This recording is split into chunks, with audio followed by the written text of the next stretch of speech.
أعوذ بالله من الشيطان الرجيم. بسم الله الرحمن الرحيم. سورة أنزلناها وفرضناها وأنزلنا فيها آيات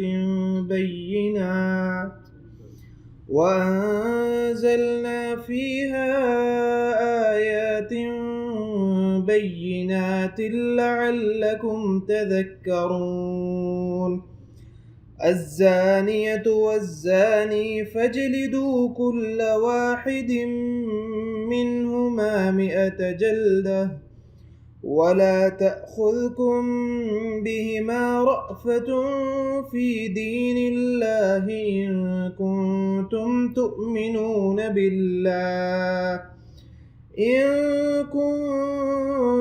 تؤمنون بالله واليوم الآخر وليشهد عذابهما طائفة من المؤمنين. الزاني لا ينكح إلا زانية أو مشركة والزانية لا ينكحها إلا زان أو مشرك وحرم ذلك على المؤمنين. والذين يرمون المحصنات ثم لم يأتوا ب4 شهداء فاجلدوهم 80 جلدة ولا تقبلوا لهم شهادة أبدا وأولئك هم الفاسقون. إلا الذين تابوا من بعد ذلك وأصلحوا فإن الله غفور رحيم.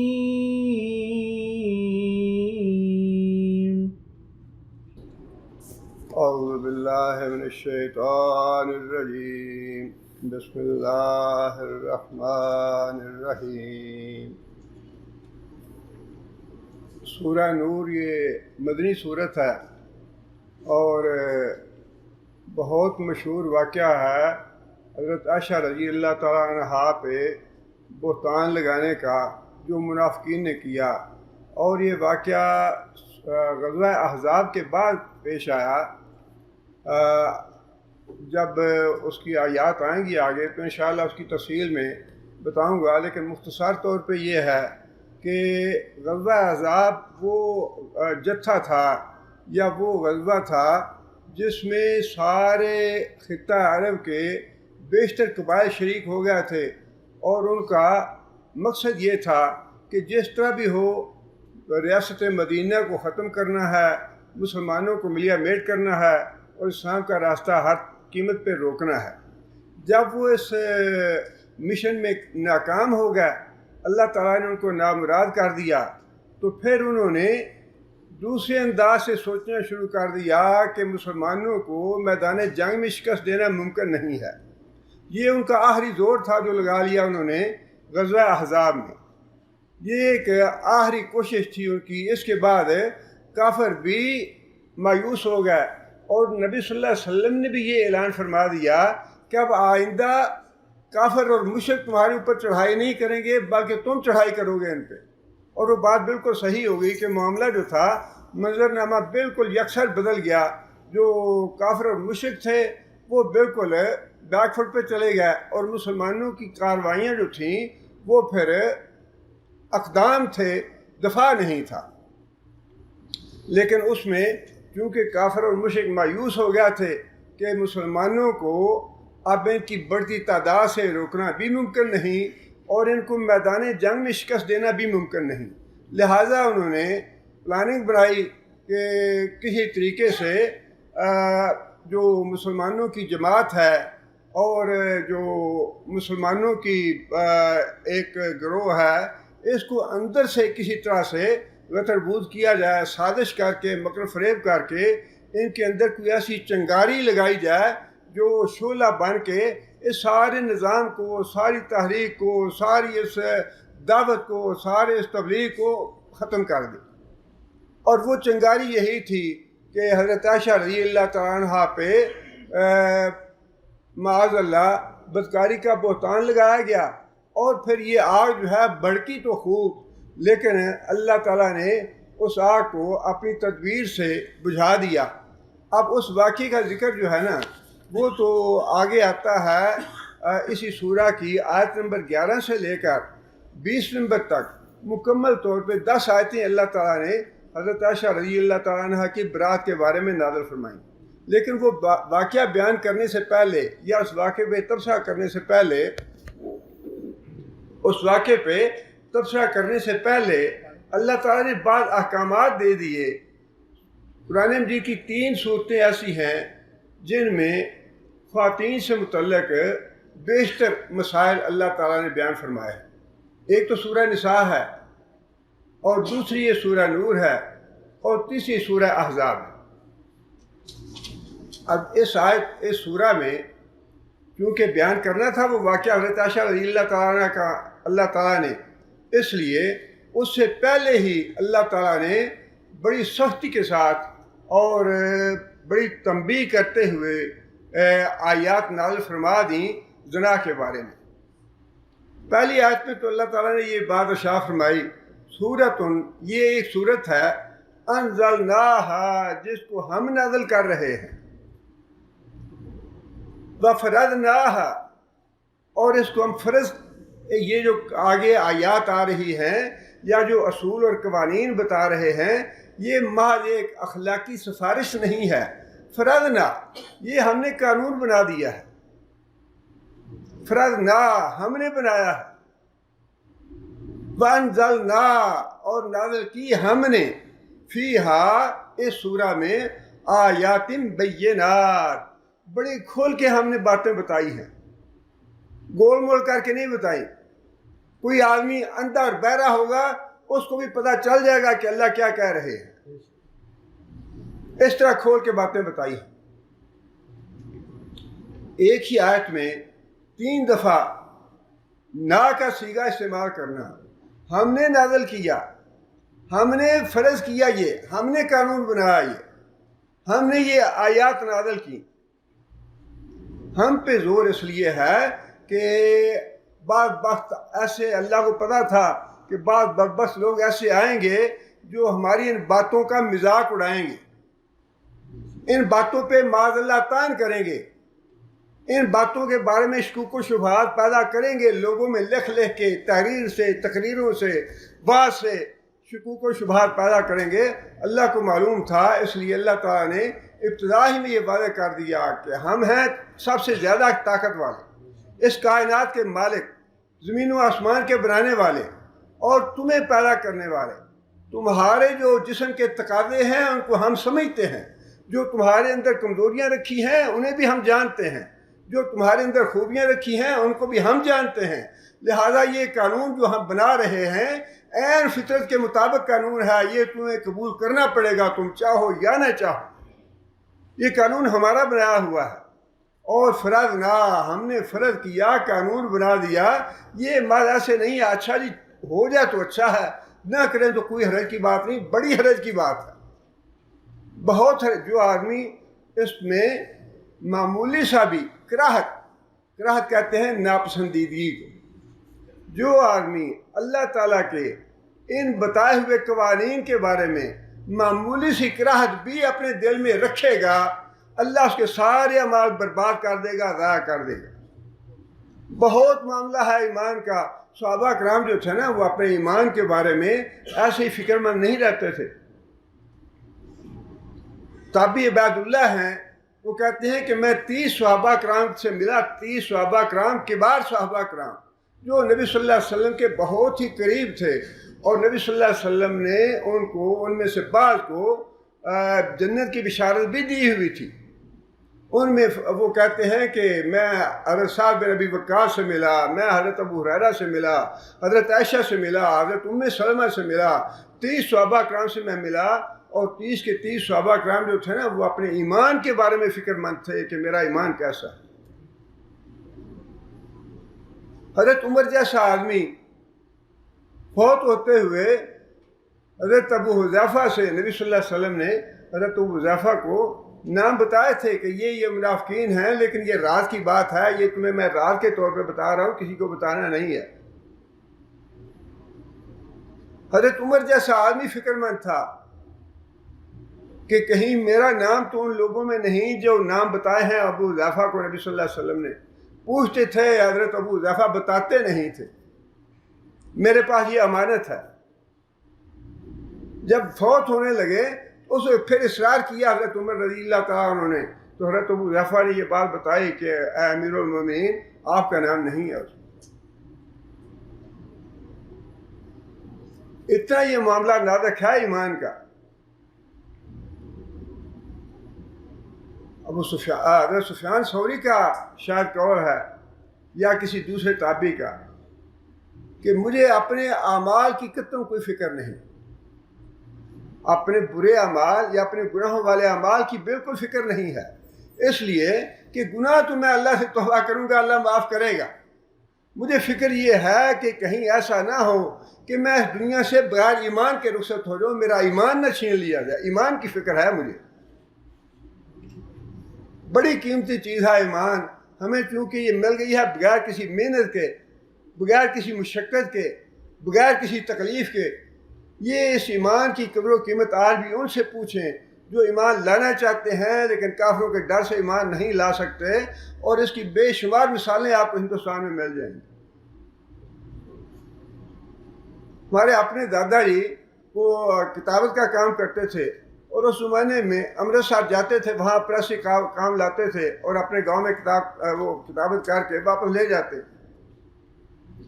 ایک دفعہ گئے وہاں پہ پریس میں، اور دادا جان کو واپسی کی جلدی تھی، تو پوچھا پریس والوں سے کہ مالک کہاں پہ ہے؟ انہوں نے کہا جی یہ جو ٹائم ہے نا ظہر کے بعد کا، اس کے بعد مالک جو ہے وہ بالا خانے میں چلا جاتا ہے، اور اس کے بعد وہاں کسی کو جانے کی اجازت نہیں ہے۔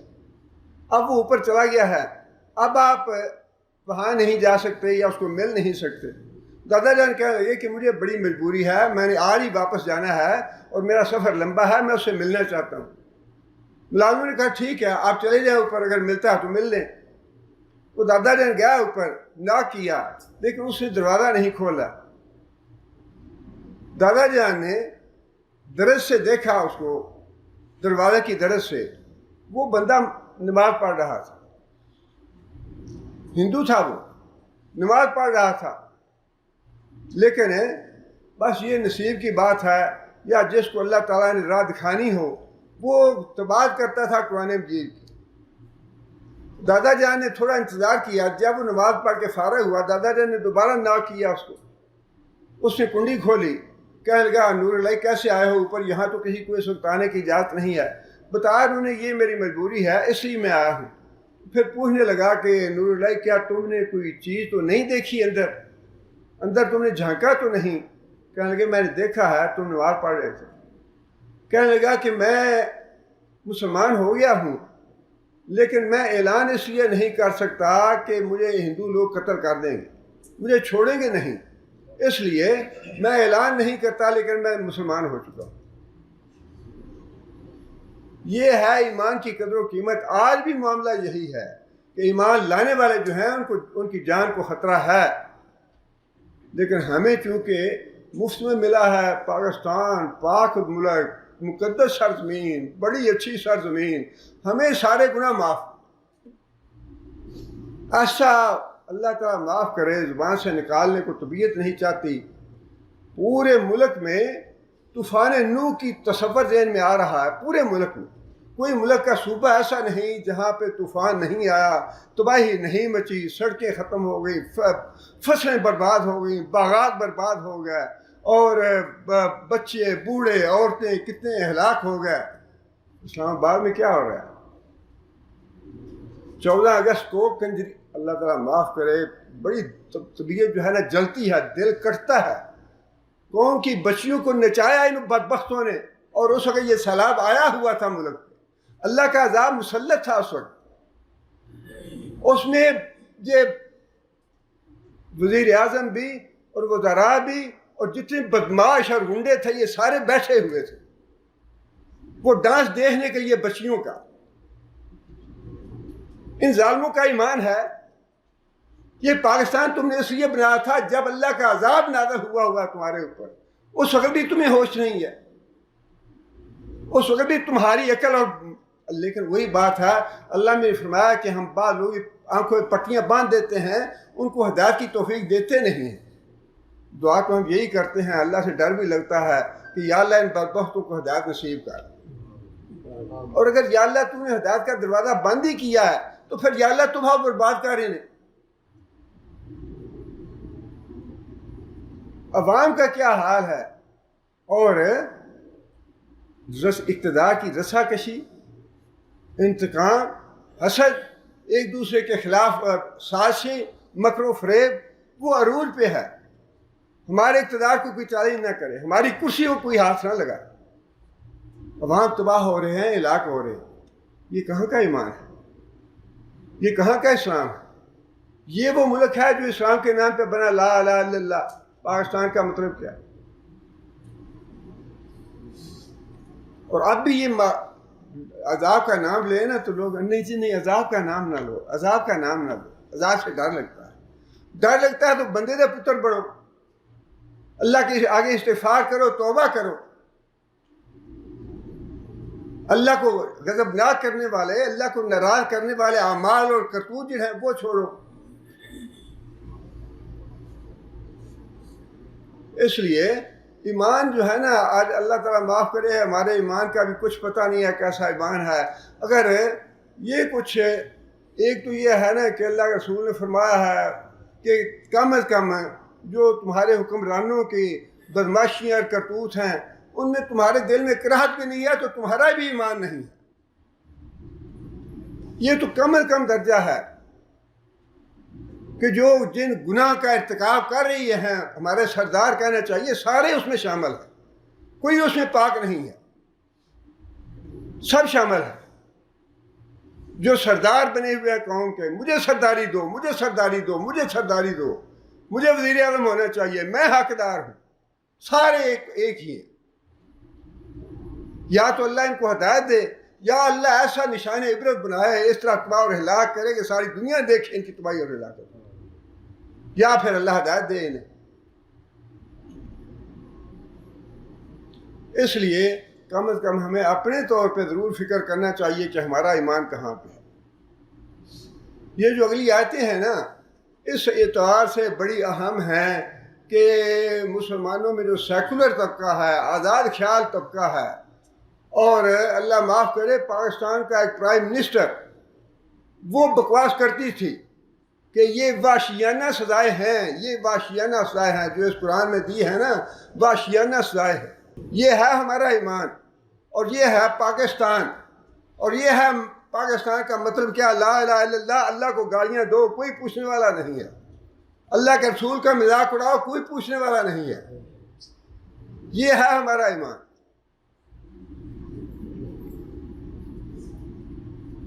ذرا اپنے آپ کو جھنجھوڑیں, اپنے آپ کو ذرا جائزہ لیں, کہیں ایسے نہ ہو کہ مرنے کے بعد ہمارے سامنے بھی نقشہ کوئی اور آ جائے.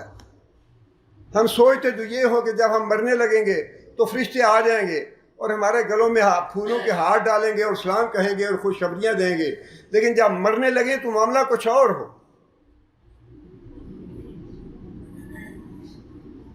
جب درس دینے کے لیے بیٹھتے ہیں اور سنتے ہیں تو کہتے ہیں جی مشرک تو کافر ہے, وہ تو جہنمی ہے, اسے تو جہنم میں جانا ہے, اس کا تو ایمان ہی نہیں ہے, اس کو تو اللہ نے جہنمی کہا ہے, اللہ کے رسول نے جہنمی کہا ہے. عملی زندگی میں کیا ہے؟ جتنے سردار ہیں ان میں کتنے ہیں موحد؟ قبروں پہ جا کے کس نے سجدہ کیا؟ جب درس میں بیٹھتے ہیں, درس دیتے ہیں, میں بھی یہ کہتا ہوں, آپ بھی یہ مانتے ہیں, بے نماز کافر ہے, بے نماز کا دین اسلام سے کوئی تعلق نہیں ہے, بے نماز پکا کافر ہے. اللہ کے رسول نے فرمایا, یہاں کے سارے علماء کا فتویٰ یہ ہے. لیکن ہماری محبتیں کن کے ساتھ ہیں؟ وہ سردار جو پکے بے نمازی ہیں، پتہ ہے پکے بے نمازی ہیں، اللہ سے بے نہیں آتی، قرآن پڑھنا نہیں آتا، سورہ قنوت نہیں آتی، سورہ فاتحہ نہیں آتی، قل هو اللہ نہیں پڑھ سکتے، بالکل تماشا اور کھلواڑ کیا ہے لوگوں کے ساتھ۔ اور جو بیچارے استغفر اللہ کتنے لاکھوں لوگ جو تھے وہ پاسان بننے کی وجہ سے آج بدبخت کہتے ہیں نہیں جی ہم نے تو آزادی لینی تھی ہندوؤں سے، وہ لے لی بس، اللہ اللہ خیر صلی اللہ، اور کچھ نہیں ہے۔ ان سب ظالموں کا حساب ہوگا۔ یہ جو اپنے آپ کو آزاد خیال، ہاں جی مذہبی منگی ہونی چاہیے، مذہب ایک ہی ہے، انسانیت کا مذہب ہے، باقی سب باتیں اپنی اپنی ہیں۔ حساب لے گا اللہ تم سے، ایک ایک بندے کا، ایک ایک خون کا حساب لے گا۔ جتنی قربانیاں دیں لوگوں نے آزادی کے نام پہ، معیشت کے نام پہ، کسی نے ایک بندہ کوئی جان دینے کے لیے تیار نہیں تھا۔ یہ جتنے لوگوں نے اپنی جائیدادیں چھوڑی، اپنے بچے قتل کروائے، اپنی عورتوں کی عصمتیں کروائی، اپنی تباہ کروائیں، اور خود قتل ہوئے، خود سکھوں ان کا نشانہ بنے، کتنی گاڑیاں تھیں جو وہاں سے آئی جن میں ایک ایک آدمی قتل تھا، دیکھا آپ لوگوں نے۔ کیا یہ محض آزادی کے لیے تھا کہ ہندوؤں سے آزاد ہو جائیں اور باقی مسلمانوں کو ہندوؤں کے رحم و کرم پہ چھوڑ دیں، ان کو قتل کرتے رہیں، ان کو مارتے رہیں اور ان کو ذلیل کرتے رہیں؟ جب ایمان کا معاملہ آتا ہے تو بڑی تکلیف ہوتی ہے کہ ہمیں بھی اپنے ایمان کا جائزہ لینا چاہیے۔ اللہ تعالیٰ ایمان کے ساتھ لے جائے، ہمارا ایمان کچھ نہیں ہے، اپنا ایمان پکا کریں۔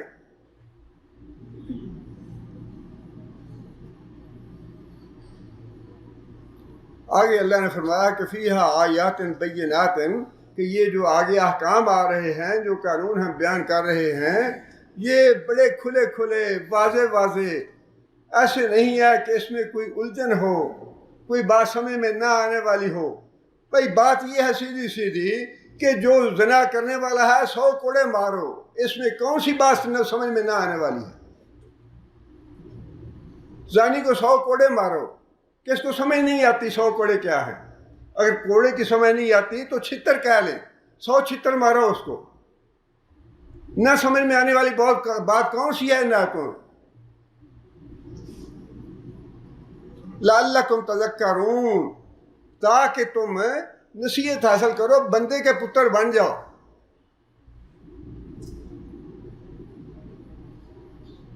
بڑا غصہ ہے اللہ تعالیٰ کائناتوں میں۔ اللہ کو پتا تھا کہ آنے والے جو، اللہ تعالیٰ معاف کرے سمجھ نہیں آتی پر کیا کہیں کیا نہ کہیں، مطلب یہ ہے کہ وہ ہمارے ایک صدر صاحب تھے، ہاں جی سود کے لیے کچھ گنجائش پیدا کرنی چاہیے علماء، بدماشی کے لیے، فحاشی کے لیے، عریانی کے لیے، جتنے بھی گناہ ہیں رشوت کے لیے، کوئی نہ کوئی علماء کو گنجائش پیدا کرنی چاہیے۔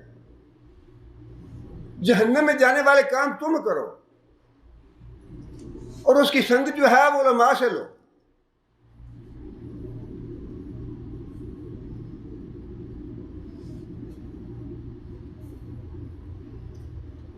آگے پھر اللہ تعالیٰ دیکھیں نا، اللہ تعالیٰ نے کوئی تمہید نہیں باندھی ہے سورہ میں، بس ایک ہی آیت بتائی ہے کہ میں نے یہ قرآن نازل کیا ہے، میں نے یہ قانون بنایا ہے، میں یہ نازل کر رہا ہوں، بس اس کو ماننے کے علاوہ کوئی چارہ نہیں ہے۔ نہیں ماننا نہ مانو، جہنم میں جاؤ۔ جو یہ کہتا ہے کہ سزا جو ہے یہ ہمیں دنیا میں ذاق کرے گی، یہ وحشیانہ سزائیں ہیں، اللہ کو جہنم میں بھیجنے میں قطعاً کوئی تردد نہیں ہے۔ اللہ تو ابراہیم کے باپ کو جہنم میں بھیج دے گا۔ ابراہیم سفارش بھی کریں گے اپنے باپ کی، فرمایا کہ نہیں، جو میں نے بات طے کر دی ہے، لا تبدیل لکلمات اللہ، میرا فرمان اور میرا حکم کوئی بدل نہیں سکتا۔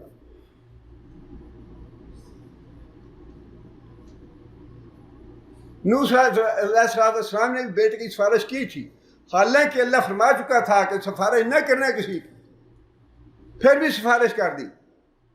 فرمایا کہ جاہلوں والی باتیں نہ کرو نوح، فوراً فرما دیا کہ یہ جاہلوں والی بات ہے جو تم کر رہے ہو۔ میں فوراً ہاتھ باندھ لیے نوح علیہ السلام کہ یا اللہ بس ٹھیک ہے، بیٹا جاتا ہے تو جائے، یا اللہ مجھے معاف کر دینا، مجھ سے غلطی ہو گئی۔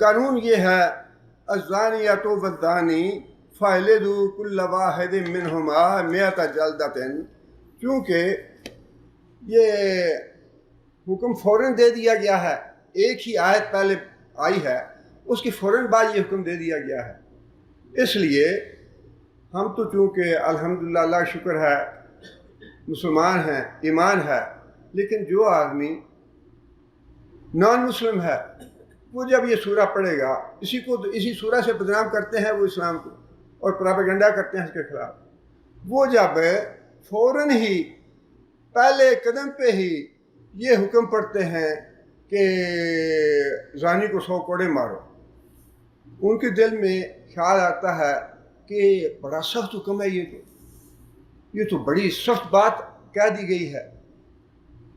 اس لیے اور پھر جو غیر مسلموں کا معاملہ ہے وہ تو ان کے ساتھ ہے، مسلمانوں میں سے بھی جو لوگ یا جن کو یہ غلط فہمی ہے یا جو اس دھوکے میں ہیں کہ یہ قانون جو ہے نا یہ بڑا سخت ہے اور ایسا نہیں ہونا چاہیے تھا، کم از کم ان کی ہدایت کے لیے یا ان کو حجت پیش کرنے کے لیے یہ بات بتانی بہت ضروری ہے کہ یہ جو سزا دی گئی ہے نا یہ پہلا قدم نہیں ہے، زنا کو روکنے کا یہ پہلا قدم نہیں ہے، بلکہ یہ تو بالکل آخری قدم ہے۔ اب یہ ایک الگ بات ہے کہ وہ چونکہ معاملہ تھا حضرت عائشہ رضی اللہ تعالیٰ عنہا کا،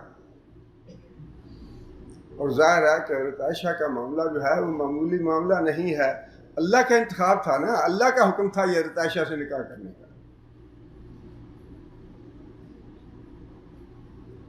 اللہ کے رسول جو تھے وہ تو اس معاملے میں اپنی اہلیہ تھیں، بیوی تھیں، تعلق تھا، اس کے باوجود معاملہ تھا دین کا۔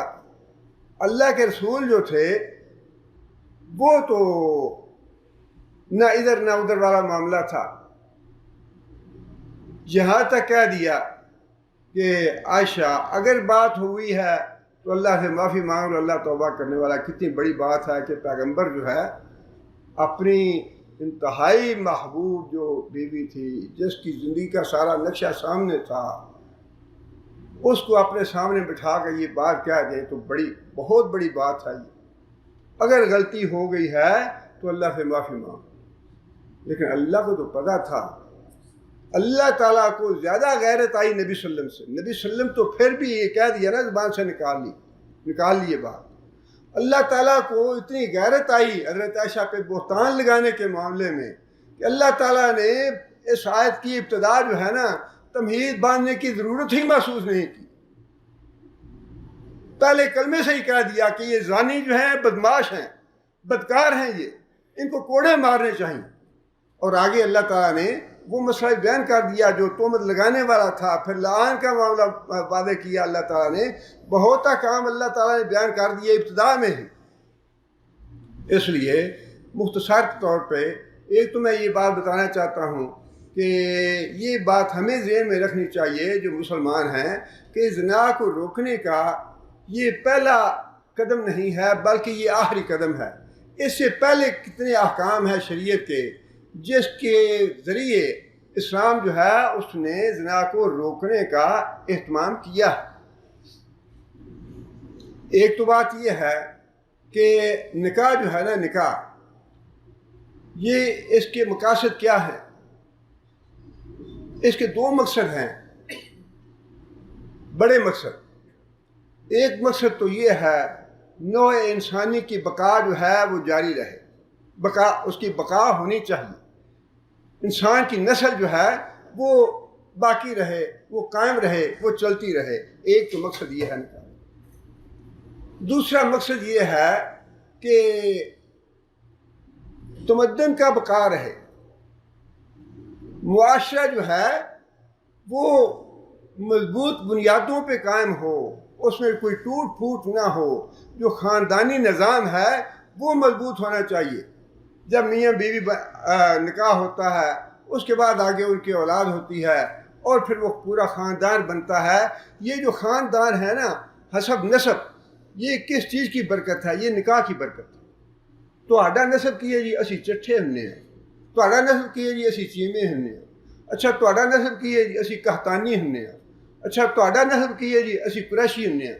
یہ جو ہزاروں سال سے حسب نسب چلا آ رہا ہے، اس کی وجہ کیا ہے؟ نکاح ہے نا۔ بھئی نکاح ہوتا ہے تو یہ نسب قائم ہوتا ہے، زنا سے یہ حسب نسب قائم نہیں ہوتا۔ یہ جو ہم بڑے فخر سے بتاتے ہیں نا کہ ہم کہتانی خاندان سے ہیں، یہ تب بتاتے ہیں کہ جب ہمیں پتہ ہے کہ ہزاروں سال سے ہمارے آباء و اجداد نکاح کرتے چلے آ رہے ہیں اور آگے ان کی نسلیں جو ہیں نکاح کے ذریعے بڑی ہیں۔ یہ اسی طرح جو ہمارے پنجاب کے یا پاکستان کے یا جتنے بھی نسلیں ہیں یا جتنے بھی حسب نسب ہیں، نسب ہے ماں کی طرف سے جو سلسلہ خاندان کا، حسب ہے جو والد کی طرف سے سلسلہ ہے خاندان کا۔ یہ خاندان کا جو قیام ہے نا یہ نکاح کی وجہ سے ہے۔ اگر نکاح ختم ہو جائے، اب جا کے پوچھیں جو زنا کی اولاد ہیں، بدکاری کی اولاد ہیں، چلے جائیں یورپ میں، تمہارا خاندان کیا ہے؟ ممکن ہے کوئی بھولا بھٹکا اپنے باپ کا نام تو یاد رکھے یا جانتا ہو، اپنا کوئی خاندان نہیں ہوتا اس کا۔ میرا کوئی خاندان نہیں ہے، میرا کوئی حسب نسب نہیں ہے۔ یہ تو مسلمانوں کو اللہ کا شکر ادا کرنا چاہیے، ہزاروں سال کے بعد بھی آج میں بتا سکتا ہوں کہ میرا تعلق جو ہے وہ سپرا خاندان سے ہے، جو ہزاروں سال سے پہلے چلا آ رہا۔ یہ تو اللہ تعالیٰ کا فضل اور کرم ہے۔ یہ دو مقصد ہیں نکاح کے، ایک تو انسان کی بقا، نسل انسانی قائم رہے، اور دوسرا جو تمدن ہے اس کا بقا، خاندان کا بقا، خاندان کا قائم دائم رہنا، حسب و نسب کا قائم دائم رہنا۔ انسان فخر کرے کہ ہاں میرا تعلق جو ہے فلاں خاندان کے ساتھ ہے۔ اس لیے جو زنا ہے اس کو بڑی سختی کے ساتھ، باقی جو مذاہب ہیں نا یہ ایک الگ بات ہے کہ باقی مذاہب کے پیروکار جو ہیں انہوں نے اس قانون کو رون دیا ہے، اس قانون کو ختم کر دیا ہے، لیکن جو باقی مذاہب کی کتابیں ہیں، خواہ وہ یہودیت ہو یا عیسائیت ہو، حتیٰ کہ ہندوازم کی کتابوں میں بھی جو زنا ہے اس کو جرم قرار دیا گیا ہے، اس کی سزا بھی لکھی گئی ہے۔ وہ الگ بات ہے، ان کے ہاں سزا جو ہے اچھا یہ منہ کالا کرو ان کا اور گدھے پہ بٹھاؤ اور ذلیل کرو اور جوتے مارو، یہ کرو وہ کرو، لیکن زنا جو ہے بذات خود دنیا کے کسی مذہب میں بھی پسندیدہ نہیں ہے، جائز نہیں ہے، حرام ہے یہ۔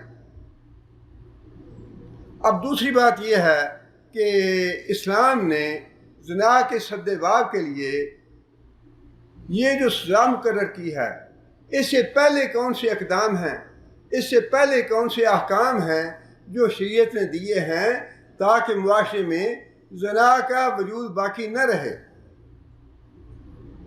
اور وہ بڑے ہی حکمت پہ مبنی احکام ہیں۔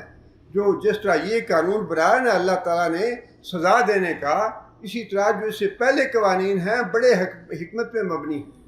سب سے پہلا جو قانون ہے وہ ہے رشتوں کی حرمت کا۔ مسلمانوں کو جب بچہ پیدا ہوتا ہے، تھوڑا سا بڑا ہوتا ہے، اس کی تھوڑی شعور اس کو سمجھ میں آنے لگتی ہے، اسے پتہ چل جاتا ہے یہ میری ماں ہے، یہ میری بہن ہے، یہ میری خالہ ہے، یہ میری پھپھو ہے۔ ان کو جنسی نظر سے نہیں دیکھنا۔ ماں کو، بہن کو، پھپھی کو، خالہ کو، یہ میرے رشتے ہیں حرمت والے، عزت والے، ان کو میں نے بری نظر سے نہیں دیکھنا، ورنہ میں گناہگار ہو جاؤں گا، مجھے اللہ جہنم میں ڈالے گا۔ یہ جو بچپن سے تصور دیا شریعت نے دیا ہے، یہ اسلام نے ہمیں تعلیم دی ہے کہ تمہاری ماں کا یہ درجہ ہے، تمہاری بہن کا یہ درجہ ہے، تمہاری بیٹی کا یہ درجہ ہے، تمہاری خالہ کا، تمہاری پھپھو کا یہ درجہ ہے۔ اس کے بعد پھر شریعت نے یہ حکم بھی دیا کہ جو خواتین ہیں گھر کے اندر وہ ساتر لباس پہن کر ہیں گھر کے اندر، مراد یہ ہے جب شوہر ہو اور بیوی ہو، صرف دونوں ہوں، پھر معاملہ الگ ہے، پھر کوئی رخصت کا معاملہ بھی ہے، لیکن ظاہر ہے کہ جب خاندان ہے تو وہاں بیٹا بھی ہوگا، بیٹی ہوگی، دوسرے افراد ہوں گے گھر کے، ممکن ہے بھائی بھی ہو، تو ایسے جو افراد ہیں ان کے سامنے جو گھر میں خواتین ہیں ان کو یہ حکم دیا گیا ہے کہ شرم و حیا کا لحاظ رکھو، ساتر لباس پہنو، اور اس کے بارے میں اتنا شدید حکم دیا نبی صلی اللہ علیہ وسلم نے، اتنا شدید حکم دیا نبی صلی اللہ علیہ وسلم نے، فرمایا کہ وہ عورتیں جو غیر ساتر لباس پہنتی ہیں، جیسے صدر قائم نہیں رہتا، سطر قائم نہیں رہتا، خواہ وہ لباس باریک ہونے کی وجہ سے سطر قائم نہ رہے، یا تنگ لباس ہونے کی وجہ سے سطر قائم نہ رہے، یا مختصر لباس ہونے کی وجہ سے سطر قائم نہ رہے، فرمایا کہ یہ عورتیں جو ساتر لباس نہیں پہنتی قیامت کے دن یہ ننگی رہیں گی، خواہ وہ کلمہ پڑھنے والی ہی کیوں نہ ہوں، خواہ وہ نمازیں پڑھنے والی ہی کیوں نہ ہوں، ساتر لباس پہنیں گی تو قیامت کے دن لباس ملے گا، جب قبروں سے اٹھیں گے تو لوگ بے لباس ہوں گے، ننگے ہوں گے، اس وقت خوش نصیب ہوں گے وہ لوگ جن کو لباس ملے گا۔ قبروں سے نکلنے کے بعد سب سے پہلے حضرت ابراہیم علیہ السلام کو لباس پہنایا جائے گا، اس کے بعد نبی صلی اللہ علیہ وسلم نے فرمایا کہ پھر مجھے لباس پہنایا جائے گا، اس کے بعد جیسے جیسے لوگوں کے اعمال ہوں گے نا ویسے ویسے لباس پہنائے جائیں گے لوگوں کو، لیکن جو بدماش ہیں اور جو بدکار ہیں اور جو زانی ہیں اور جو شریعت کے احکام کا خیال نہیں رکھتے، ساتر لباس نہ پہننے والی عورتیں، ان کو لباس نہیں دیا جائے گا، ویسی ننگی کی ننگی رہیں گی جس طرح دنیا میں ننگا رہنا پسند کیا انہوں نے۔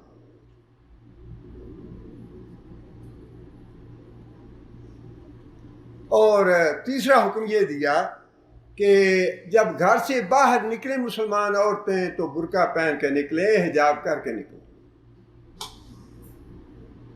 یہ سارے مسلسل تواتر کے ساتھ احکام ہیں زنا کو روکنے کے، زنا کو روکنے کا سد باب ہے یہ معمولی باتیں نہیں ہیں۔ اگر یہ نہیں کریں گے تو ان کا اینڈ کیا ہوگا؟ اینڈ ان کا زنا ہے۔ اگر ان پہ عمل نہیں نہ ہوگا تو ان کا اینڈ جو ہے وہ زنا ہے۔ فرمایا کہ جب عورت بغیر حجاب کے، بغیر برقعے کے باہر نکلتی ہے، شیطان اس کو زیادہ خوبصورت بنا کے دکھاتا ہے۔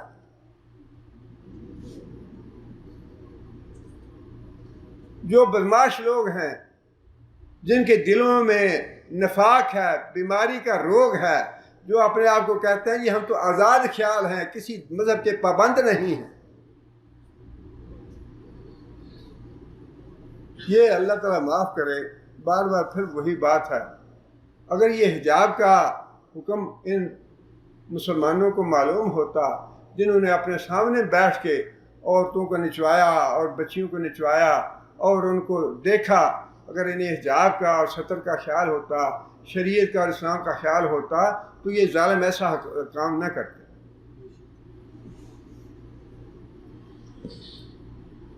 شریعت نے قدم قدم پہ روکا ہے۔ دیکھیں نا یہ بات جو اللہ نے فرمائی نا، ہم نے نازل کیا، ہم جانتے ہیں تمہارے دلوں میں کیا ہے، میں سینوں کے بھید جانتا ہوں، مجھے پتا ہے شیطان کہاں کہاں سے تمہیں گمراہ کرے گا، شیطان کیسے کیسے تمہیں اپنے جال میں پھنسائے گا، اس لیے یہ میں قانون بنا رہا ہوں۔ اس لیے یہ تیسرا قدم ہے زنا کو روکنے کا، زنا کے سد باب کا۔ اور پھر یہ بھی حکم دیا، شریعت کے آنے سے پہلے معاملہ ایسے ہی تھا، کھلا تھا کہ دروازے کھلے ہیں گھروں میں، بغیر اجازت کے جو بھی چاہے اندر چلا جائے، جو بھی چاہے نکل آئے۔ شریعت نے قانون یہ بنا دیا کہ کسی بھی گھر میں کوئی غیر مرد بغیر اجازت کے داخل نہیں ہو سکتا۔ یہ ایک بہت بڑا حکم تھا، حتیٰ کہ نبی صلی اللہ علیہ وسلم نے یہ بات بھی ارشاد فرمائی، اگر بیٹا ہے تو بیٹا بھی گھر میں اجازت کے بغیر داخل نہ ہو۔ حضرت ابو ہریرہ رضی اللہ تعالیٰ عنہ سے تعجب سے کسی نے پوچھا کہ کیا بیٹا بھی اجازت لے کے جائے؟ تو حضرت ابو ہریرہ نے کہا کیا تم پسند کرتے ہو کہ تم ماں کو ایسی حالت میں دیکھو جس حالت میں دیکھنے کے بعد تمہیں ندامت ہو؟ کیا معلوم کہ ماں اس وقت تمہاری کس حال میں ہو؟ خود نبی صلی اللہ علیہ وسلم کا اپنا معاملہ جو ہے اس معاملے میں بڑا محتاط تھا۔ نبی صلی اللہ علیہ وسلم تشریف فرما ہے، حضرت عمر رضی اللہ تعالیٰ عنہ تشریف لائے، حضرت ابوبکر اجازت مانگی، نبی صلی اللہ علیہ وسلم کنویں کی مڈیر پہ بیٹھے تھے اور آدمی بیت کلفی کے ساتھ جیسے تامد ذرا اوپر کر لیتا ہے، نبی صلی اللہ علیہ وسلم نے تامد اوپر کیا ہوا تھا اور حضرت ابوبکر آئے، اجازت دے دی حضرت ابوبکر کو، لیکن ویسے ہی ویسے بیٹھے رہے۔ دو واقعات ہیں، ایک تو گھر کا بھی ہے، حضرت عائشہ سے مروی ہے وہ حدیث کہ اجازت مانگی حضرت ابوبکر نے، نبی صلی اللہ علیہ وسلم نے اجازت دے دی اسی حال میں جس حال میں بیٹھے تھے بیت کلفی کے ساتھ۔ حضرت عمر تشریف لائے، اجازت مانگی، اسی حالت میں نبی صلی اللہ علیہ وسلم بیٹھے رہے بیت کلفی کی حالت میں، اجازت دے دی، حضرت عمر بھی آگے بیٹھ گیا۔ حضرت عثمان رضی اللہ تعالیٰ عنہ تشریف لائے، اجازت مانگی تو حضرت عائشہ کہتی ہیں کہ نبی صلی اللہ علیہ وسلم اٹھ کے بیٹھ گیا، اپنے کپڑے سیدھے کر لیے۔ یہ ہے شرم و حیا۔ اپنا داماد ہے اور حضرت عائشہ نے بعد میں پوچھا کہ یا رسول اللہ آپ نے ان دونوں کے لیے تو یہ اہتمام نہیں کیا۔ دیکھیں صحابہ کرام کتنی چھوٹی چھوٹی بات نوٹ کرتے تھے اور کتنی چھوٹی سے چھوٹی بات امت تک پہنچائی صحابہ کرام نے۔ یا رسول اللہ آپ نے ان کے لیے تو اہتمام نہیں کیا، ان کے لیے اتنا اہتمام کیوں کیا ہے آپ نے حضرت عثمان کے لیے؟ فرمایا کہ عائشہ جس آدمی سے فرشتے حیا کریں میں اسے حیا نہ کروں، جس آدمی سے فرشتے حیا کریں میں اسے حیا نہ کروں۔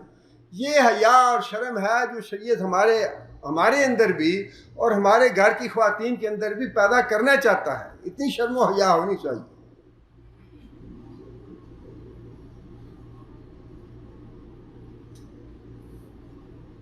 اس کے بعد پھر یہ حکم بھی دیا کہ مرد اور عورتیں کسی ضرورت سے گھر سے باہر نکلیں تو اپنی آنکھوں کو نیچا رکھیں۔ مردوں کے لیے بھی یہ حکم ہے اور عورتوں کے لیے بھی یہ حکم ہے۔ اب یہ معاملہ جو ہے نا یہیں سے انسان کی جو ہے نا سعادت مندی اور بدبختی کی راہ الگ الگ ہو جاتی ہے۔ جو بدبخت انسان ہے اور پھر وہ جب مصیبتیں اور بیماریاں تکلیفیں اور مقدمے اور 100 طرح کی پریشانیاں آتی ہیں، میں نے کیا تو کچھ نہیں ہے، میں نے کچھ کیا تو نہیں ہے، پتہ نہیں کیوں تکلیف آ گئی، کیا کیوں نہیں، یہ تو اللہ قیامت کے دن بتا دیں گے، فرشتے بتا دیں گے کہ تم نے یہ ظلم کیا تھا، تمہارے آنکھیں تاڑتی رہیں غیر محرموں کو، تم نے اپنی عورتوں کو حجاب پہنوا کے باہر نہیں نکالا، بغیر حجاب کے نکالا تم نے اپنی عورتوں کو۔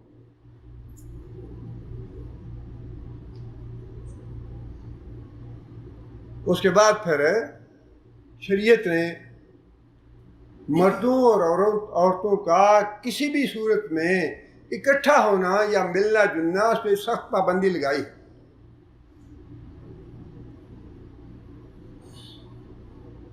مکس گیدرنگ تھی جی، مکس گیدرنگ، کتنا خوبصورت نام ہے۔ بدماشی کی گیدرنگ ہوتی ہے، یہ بدکاری کی، اور زنا کا رستہ کھلتا ہے ان میٹنگوں سے، بچے برباد ہوتے ہیں ہمارے انہی مکس گیدرنگوں میں جا کے۔ بچے تاڑتے ہیں کہ فلاں لڑکی ہے اس کے گھر بھیجوں میں اپنے ماں باپ، فلاں لڑکی سے مجھے عشق ہو گیا ہے، فلاں لڑکی سے محبت ہو گیا ہے۔ یہ سارے فتنے لائے ہوئے ہمارے اپنے ہیں، شریعت نے روکا ہے ان چیزوں سے۔ مسجد میں جانا ہے تو فرمایا کہ عورتیں الگ رہیں اور مرد الگ نماز پڑھیں۔ مردوں کی صف، اس زمانے میں جو صفوں کا معاملہ تھا نا، فرمایا کہ عورتیں صف الگ بنائیں، مرد صف الگ بنائیں۔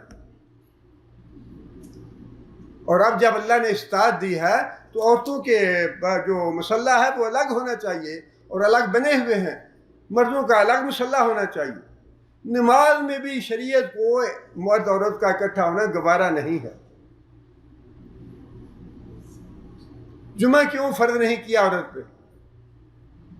فرض نہیں ہے عورت پہ، اگر اہتمام ہے الگ تو جانے میں کوئی حرج کی بات نہیں، لیکن فرض اس لیے نہیں کیا کہ بڑی گیدرنگ ہوتی ہے مسلمانوں کی، مردوں کی، اور عورتوں کا اختلاط نہیں ہونا چاہیے، عورتوں میں مکس نہیں ہونا چاہیے، مردوں کو مکس ہونے کے مواقع زیادہ ہیں جمعے کے موقع پہ، جاتے ہوئے بھی اور مسجد سے نکلتے ہوئے۔ فرمایا کہ اچھا جمعہ جو ہے عورتوں پہ فرض نہیں ہے، عورتیں نماز گھر میں پڑھ لیں۔ طواف کرتے ہوئے بھی حرم شریف ہے، بیت اللہ شریف ہے، نیکی اور تقوی کے ساتھ لوگ جاتے ہیں وہاں پہ، وہاں بھی حکم یہ نہیں ہے کہ عورتیں مرد اکٹھا طواف کریں، حتی الامکان جتنا ممکن ہو، اور حکومت اس کا اہتمام بھی کرتی ہے کہ عورتوں کو الگ کرتے ہیں، مردوں کو الگ کرتے ہیں۔ ان ساری باتوں کا کیا مطلب ہے؟ عبادت کرتے ہوئے بھی عورت اور مرد اکٹھے نہ ہو۔ اگر گھر میں شوہر ہے، عورت ہے، دونوں جماعت کر کے نماز پڑھنے چاہتے ہیں، کیسے پڑھیں گے؟ اکیلا عورت مرد ہے گھر میں، شوہر اور اس کی بیوی ہے، کیسے نماز پڑھیں گے؟ حکم تو یہ ہے کہ جب دو آدمی ہوں، دو ہوں نماز پڑھنے والے، تو دونوں ایک ہی صف میں کھڑے ہو جائیں۔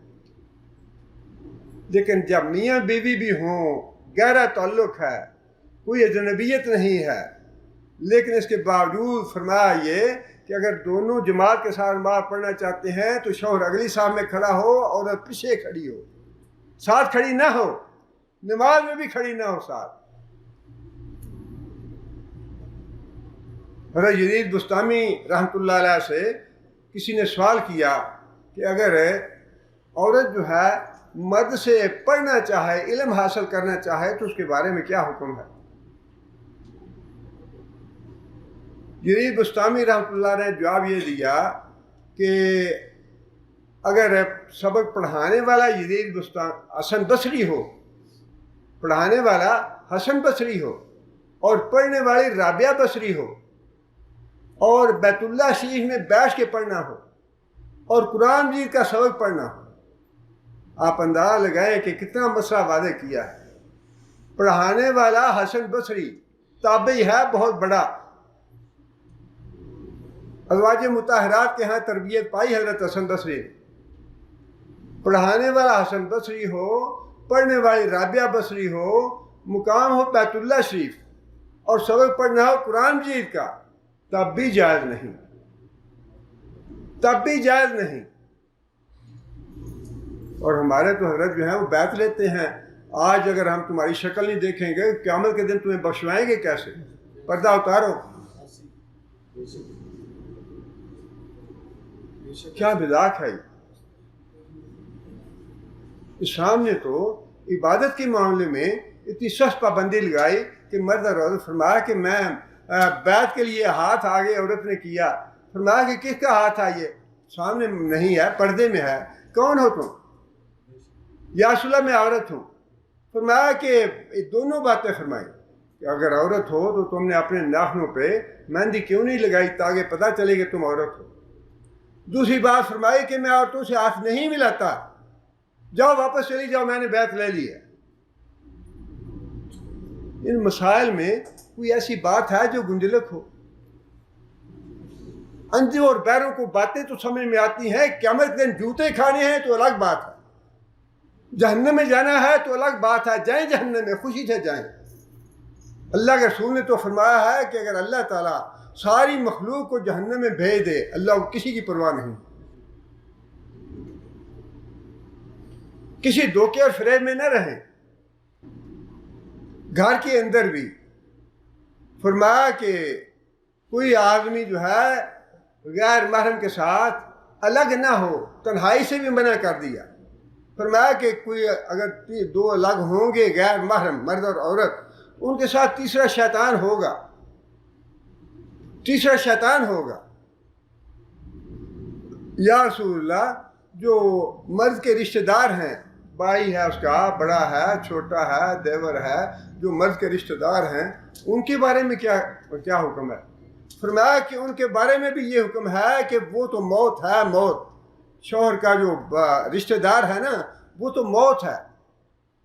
یہ ساری باتیں کس وجہ سے بتائی ہیں نبی صلی اللہ علیہ وسلم؟ زنا کو روکنے کے لیے ہے، زنا کا سد باب کرنے. اور یہ بات یاد رکھیں، جو سزا ہے وہ آخری قدم ہے، وہ پہلا قدم نہیں ہے.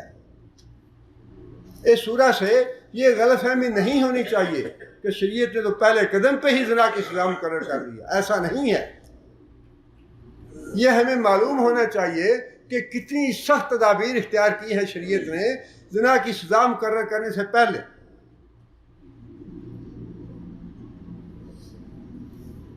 اور پھر باہر نکلتے ہوئے بھی حجاب کا بھی حکم ہے، اور اس کے ساتھ ساری وہ باتیں جن سے جنسی اشتعال پیدا ہوتا ہو ان کو بھی ممنوع قرار دے دیا. فرمایا کہ عورت گھر سے باہر نکلے تو خوشبو لگا کے نہ نکلے، تیز خوشبو جو دوسروں کو بھی محسوس ہو. اگر لگانی ہے تو فرمایا کہ ہلکی خوشبو لگا کے عورت باہر نکلے، بے شک رنگ اس کا تیز ہو لیکن ہلکی خوشبو جو عورت تک محدود رہے. یہ کیوں فرمایا؟ خوشبو جو ہے یہ رغبت دلاتی ہے انسان کو، جنسی اشتعال پیدا کرتی ہے. یہ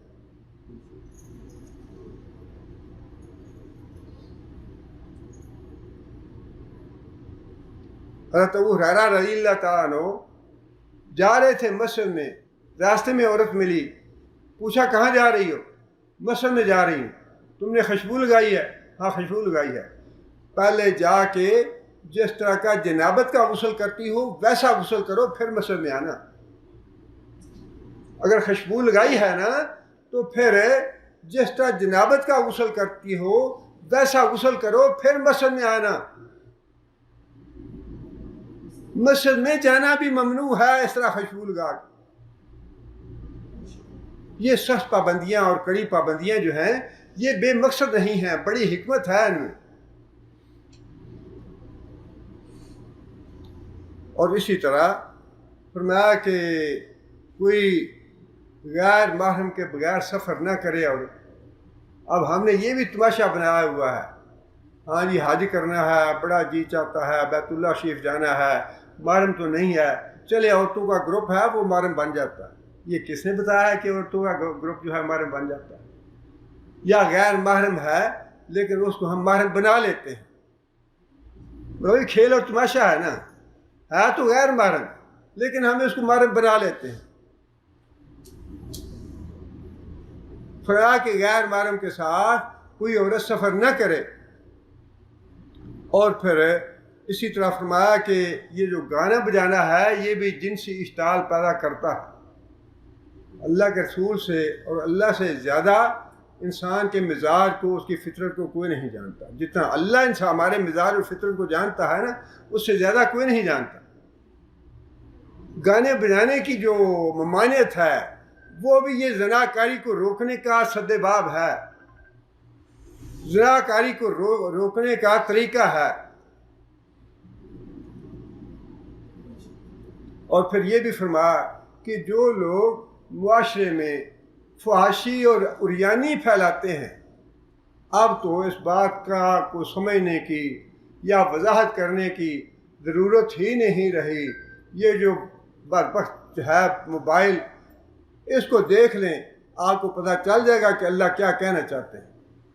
فحاشی کیسے پھیلتی ہے، عریانی کیسے پھیلتی ہے، بدماشی کیسے بڑھتی ہے، بدکاری اور زناکاری کیسے بڑھتی ہے، یہ سارا کچھ دیا ہوا ہے اس میں. اور اللہ کا یہ فرمان ہے، قرآن مجید کی آیت ہے، جو لوگ مسلمانوں کے معاشرے میں فحاشی اور بے حیائی پھیلانا چاہتے ہیں ان کے لیے دنیا میں بھی اور آخرت میں بھی عذاب علیم ہے، دردناک عذاب.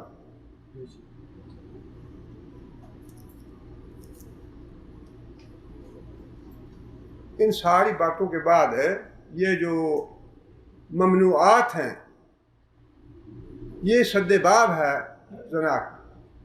اس کے بعد جو حکم دیا نا نکاح کا وہ بھی زنا کا سد باب ہے کہ جو ایک فطری چیز ہے انسان کے اندر اس پہ پابندی نہیں لگائی شریعت نے. ٹھیک ہے نکاح کرو. اور جو 4 کی اجازت ہے نا، جو مذاق اڑاتے ہیں، تمسخر اڑاتے ہیں شریعت کے احکام کا، وہ بدبخت اندھے اور بہرے ہیں. وہ اندھے اور بہرے ہیں. اللہ کا رسول بہتر جانتا ہے کہ زناکاری سے کیسے روکا جا سکتا ہے معاشرے کو. جو آدمی ایک عورت پہ قناعت نہیں کر سکتا، دوسری کر لے، وہ زنا نہ کرے. جو دوسری کے بعد تیسری کی ضرورت محسوس کرتا ہے، وہ نکاح کر لے، زنا نہ کرے، بدکاری میں نہ پڑے. چوتھی کرنا چاہتا ہے وہ بھی کر لے، لیکن بدکاری اور زنا سے دور رہے. وہ کرے گا تو اس کی سزا بڑی سخت ہے. اب اس کے بعد وقت ہو گیا، انشاءاللہ باقی جو احکام ہیں وہ انشاءاللہ اگلے درس میں بیان کروں گا. لیکن یہ ساری باتیں بتانے کا مقصد یہ ہے، اس غلط فہمی میں نہ پڑیں کہ جو شریعت کی سزائیں ہیں وہ بڑی کڑی ہیں یا بڑی سخت ہیں، اس سے ایمان ضائع ہو جائے. اور یہ ساری باتیں بتانے کا مقصد یہ ہے کہ کم از کم ہمارے ذہن میں یہ بات رہے کہ اسلام نے کسی پہ ظلم نہیں کیا، کوئی سخت قانون نہیں بنایا، کسی پہ زیادتی نہیں کی. اگر ہم جو زنا کے سد باب کے طریقے بتا دیے اللہ تعالیٰ نے، اگر ان پہ عمل کیا جائے تو فی الواقع زنا کا نوبت ہی نہیں آتی. کم از کم مسلمانوں کے ذہن جو ہیں وہ صاف ہونے چاہیے. اگر معمولی سا بھی ذہن میں یہ شبہ رہ گیا یا یہ معمولی سی بات بھی آ گئی کراہت کی، ناپسندیدگی کی، کہ یہ حکم تو اگر نہ ہوتا تو اچھا تھا، بیڑا غرق ہو گیا ایمان کا، ایمان ختم ہو گیا. اللہ تعالیٰ دعا ہے کہ اللہ تعالیٰ ہمارا ایمان محفوظ رکھے، ایمان کی سلامتی کے ساتھ میں دنیا سے.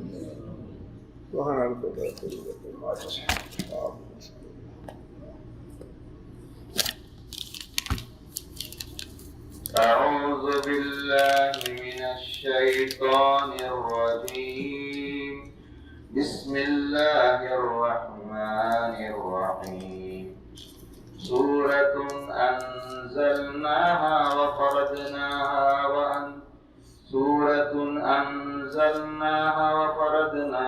وأنزلنا فيها آيات بينات لعلكم تذكرون. الزانية والزاني فاجلدوا كل واحد منهما 100 جلدة ولا تأخذكم بهما رأفة في دين الله إن كنتم تؤمنون بالله واليوم الآخر وليشهد عذابهما طائفة من المؤمنين. الزاني لا ينكح إلا زانية أو مشركة والزانية لا ينكحها إلا زان أو مشرك وحرم ذلك على المؤمنين.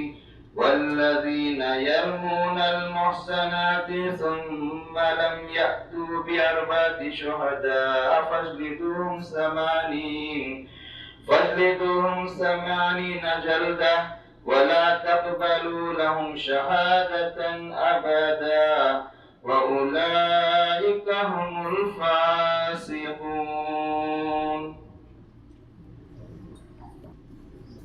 بسم اللہ الرحمن الرحیم. الحمد للہ رب العالمین الرحیم مالک یوم الدین. ایاک نعبد و ایاک نستعین اهدنا الصراط المستقیم صراط الذین انعمت علیہم غیر المغضوب علیہم ولا الضالین. اللهم صل على محمد وعلى آل محمد كما صليت على إبراهيم وعلى آل إبراهيم إنك حميد مجيد. اللهم بارك على محمد وعلى آل محمد كما باركت على إبراهيم وعلى آل إبراهيم إنك حميد مجيد. ربنا ظلمنا أنفسنا وإن لم تغفر لنا وترحمنا لنكونن من الخاسرين. ربنا آتنا في الدنيا حسنة وفي الآخرة حسنة وقنا عذاب النار. ربنا هب لنا من أزواجنا وذرياتنا قرة أعين واجعلنا للمتقين إماما. ربنا اصرف عنا عذاب جهنم إن عذابها كان غراما إنها ساءت مستقرا ومقاما.